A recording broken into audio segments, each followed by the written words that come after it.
Because we know he will bring it to pass. I don't know how you look at your God. I don't know how you think about your God. But what we think about God is the difference between failure and success. I have to have the right thoughts about God in order to get through what it is I'm going through. And I don't think David wrote it while he was flowing in abundance. I think he wrote this while he was faced with terrible adversity. And he wrote it as the depth expression of his soul in spite of the circumstance. And that is, the Lord is my shepherd, I shall not want. Sometimes, you got to talk to yourself. Yes. And you have to have your concept and your philosophy of God to present itself in the midst of your circumstances. And that is, the Lord is my shepherd. I shall not want. The Lord will bring me out of this. The Lord is going to see me through this. It looks bad, but he's my shepherd. I don't like what's going on, but he's my shepherd. I'm faced with difficulty, but he's my shepherd. Sickness is in my body, but he's my shepherd. The kids are acting crazy, but he's my shepherd. I don't feel like going home tonight, but he is my shepherd. Why don't you just testify to the devil, in fact, and let the devil know, in spite of what you're doing in my life, the Lord is my shepherd. I shall not want. You trying to make me lose my mind, but he's still on the front line. You trying to make me feel like giving up, but he's still on the front line. You trying to make me throw in the towel, but he's still to somebody. He's still the shepherd, and he's still watching over me. Yes. I expect a miracle in spite of what I'm going through. I expect a miracle in spite of what's happening. I expect a miracle in spite of what they're saying. I shall not want. I tell somebody, you better talk to yourself.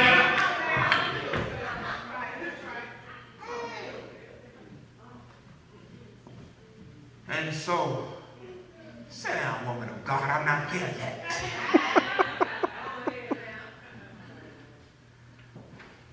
I recall visiting a friend whose daughter was killed tragically. And she said to me, it looks like I've got to cheer you up about this. Because it really hit me hard. And I came to visit her, and the mother is cheering me up. Ain't that something? My purpose for coming was to say to her, it's going to be all right. Never been here before, but I've lost somebody who I do love. And I want you to know that while we don't have the answer for you, as the preacher, I didn't have the answer for her, because it wasn't that her daughter was doing anything wrong. She just, bad place, bad timing, I guess. And I went to cheer her up, and then she messed around and started cheering me up. And so I said to her later on, I said, what was holding you together? And she said to me, everything I heard about God, I now need to get me through this. And the opening day of revival, I just came to tell you, whatever it is you heard about God, when the tragedy hits your life, that's what you're going to need to get through this. I know the devil is trying to fight you with the circumstance, but you ought to check the resume of God. And if you check his resume, you find that he has some references. You'll find out that Abraham is a reference, and that Abraham had been through some stuff with God. And when he found out that the Lord will, he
puts you in a position where it seems like you should give up. He'll put you in a position where it seems like the devil's got the upper hand. But hang on in there, child of God. The Lord, I said the Lord, He will restore your soul. Don't give up in what you're going through, because God is still God. Don't give up in what you're facing, because God is still God. Don't give up in the trial, because God is still God. And as long as He's God, I don't have to capitulate. As long as He's God, I have to give in.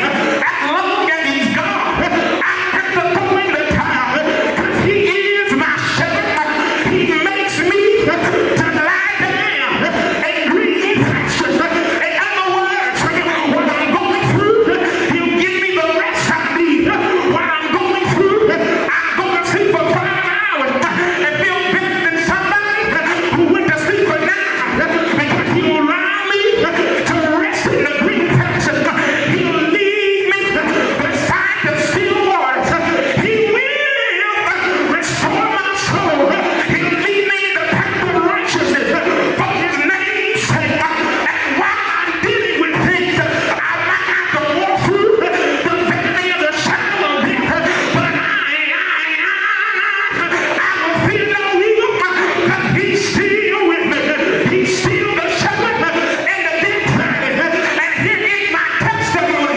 Surely goodness and mercy shall follow me. I came to tell you, you gotta watch what's following you. You gotta watch what's behind you, because God, when I'm walking with God, He got 2 doors. Let me break this. Hold on. If you ever seen a real shepherd, they always have dogs that surround the sheep. And what literally happens is, what the dogs do is when there's a sheep who gets out of line, the dogs will get with the sheep and they'll circle around the sheep. In other words, they're guard dogs. Not only to guard me from what's out there, but they'll guard me from what's in me that will drive me away from the will of God. So I got 2 guard dogs. One of them named goodness, the other one's named mercy. And what they'll do is they'll ensure that when I feel like giving up, they'll say, "You gotta stay in. He's restoring your soul." When I feel like I can't make it, they'll say, "You gotta stay in. He's restoring your soul." When I feel like it's not worth it anymore, they'll say, "You can't give up. He's restoring your soul." I came to tell you, the Lord is my God, and He restores my soul. And don't give up at what you're going through, because the restorer restores my soul. There are things that go on in my life that I find real hard to deal with. Some stuff that I just don't like. Have you ever been in a spot where you were thinking if you were God, you would have let this happen like this? Is it just me? Because sometimes I say, God, I wouldn't have went this. I look at Joseph. Joseph gets a vision that everybody's going to bow to him. And then God lets him end up in a pit. I said, God, hold on. This ain't the way I would have went with this.